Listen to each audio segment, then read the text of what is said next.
यात्रा यात्रा नहीं होनी चाहिए, उस ऋषि के स्पंदन को छूना चाहिए। अब यहाँ भी लोग आते हैं तो मैं वही कहता हूँ कि याज्ञवल्क्य ऋषि के अनुग्रह को आप छूने का प्रयास करो, तब आपको यहाँ से कुछ मिल जाएगा, और वो मिलेगा जो ऋषि और परमात्मा आपको देना चाहते हैं।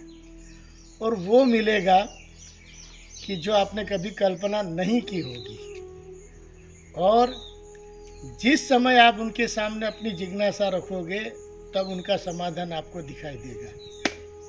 ये अनुग्रह की खिड़की है जहाँ से आपको रास्ता दिखाई देगा, और हम उस खिड़की में से देखकर आपको रास्ता बताते हैं। ये हमने आपको माने बोर्ड ही बता दी, बोर नहीं माने पेड़ बता दिया। लोग बेर बताते हैं, बेर का पेड़ नहीं बताते। लेकिन सच्चाई ये है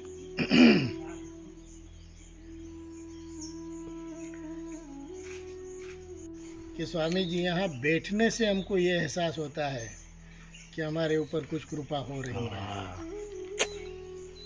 और ऋषि लोग तो कह रहे हैं, माने साधक तो कह ही रहे हैं, सामान्य मजदूर लोग कह रहे हैं कि स्वामी जी हम जल्दी से आए थे, लेकिन अब लगता है कि जल्दीबाजी नहीं करनी चाहिए। जो 5 मिनट के आया था वो 5 घंटे के बाद जाता है।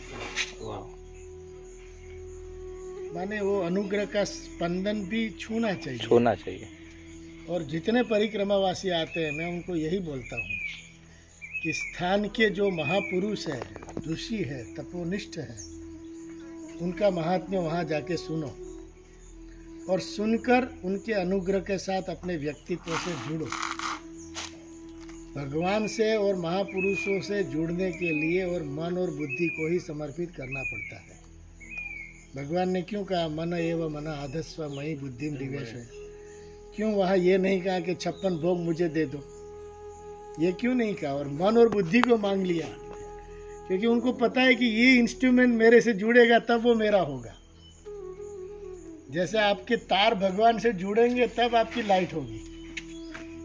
वो तार आपके पास मांग रहे हैं, वो आप नहीं जोड़ रहे हैं, और जो नहीं जोड़ना है वो सब जोड़ रहे हैं। बहुत बड़ी कल्पना है। कामना रहित भगवान को छूने का प्रयास, भगवान से जुड़ने का प्रयास है। मन के समष्टि संकल्प को और समष्टि निश्चय को भगवान के साथ जोड़ना, ये मन और बुद्धि का समर्पण है। नहीं तो लोग प्रश्न क्या करते हैं, स्वामी कोई मन और बुद्धि कोई वस्तु थोड़ी है कि लेके हमने रख दिया ऐसा फिर प्रश्न करते हैं। मन क्या करता है? संकल्प विकल्प। बुद्धि क्या करती है? निश्चय। तो अपना समष्टि संकल्प विकल्प उनको सौंप दो, ये हुआ मन का समर्पण। समष्टि निश्चय उनको सौंप दो कि वो करेंगे, वो मंजूर है। इसलिए आपको याद हो तो हमने फोन में कहा था कि भगवान के अनुग्रह से सब समय पे हुआ।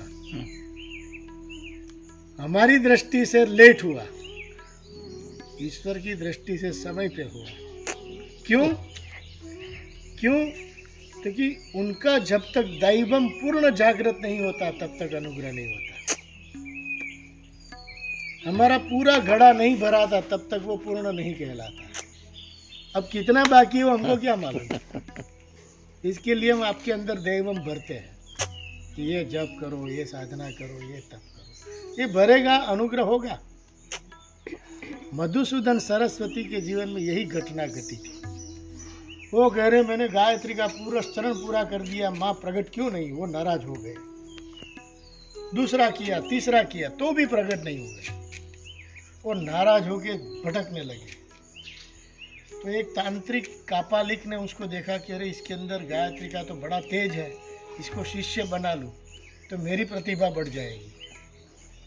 तो उन्होंने कहा अरे भगत तुम कहाँ जा रहे हो?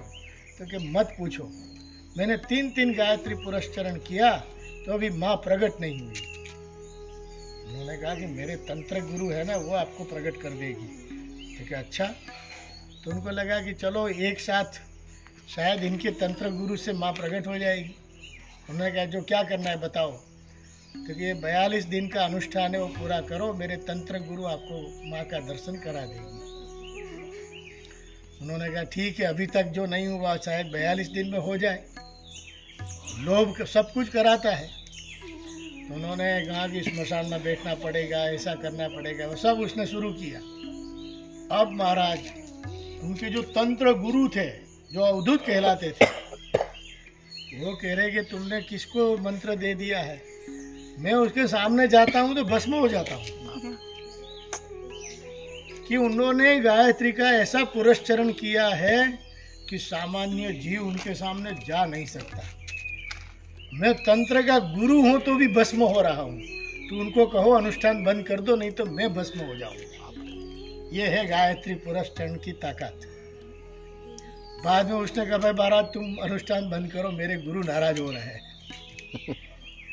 तो कि क्यों? तो कि उन्होंने कहा कि तुम्हारे गायत्री पुरस्चरण में वो ताकत है कि मेरे गुरु जी आपके पास सामने आने के लिए कांप रहे हैं।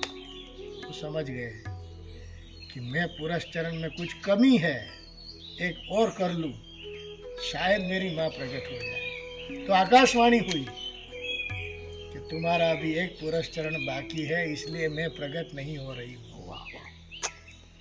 जैसे ही उन्होंने पुरस्चरण पूरा किया, माँ प्रकट हो गई।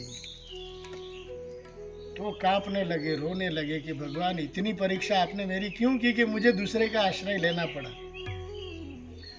तो उन्होंने कहा देखो, मन और बुद्धि कमजोर होती है, उसमें तुम्हारा दोष नहीं है। तुम्हारा धैर्य टूट गया। जैसे हमको सफलता नहीं मिलती तो धैर्य टूट जाता है, तो हम सबका आश्रय लेने लगते हैं। लेकिन जितना ज्यादा आश्रय लेते हैं इतना विलंब ज्यादा होता है। अच्छा, फिर उन्होंने कहा कि देखो मैंने आकाशवाणी से बताया कि तुम्हारे मेरी अनुभूति में तुम्हारा एक पुरस्चरण अभी कम हो रहा है, 2 मिनट बेटा। तो जैसे उन्होंने पुरस्चरण पूरा किया, माँ प्रकट हुई। तो कि आपने विलंब क्यों किया? तो कि पीछे देखो तो सब पहाड़ जल रहे थे। उन्होंने कि तुम्हारे जन्मों जन्म का पाप देखो भस्म हो गया, आज तुम निष्पाप हो गए, क्योंकि सब पुरस्चरण तुम्हारा पूरा हो गया। और एक पहाड़ तुम्हारा बाकी रह गया था, इसलिए मैं प्रकट नहीं हो पा रही थी। अरे बाप। देखो अब हमारी दृष्टि से 3 पुरस्चरण किया, माँ प्रकट नहीं हुई।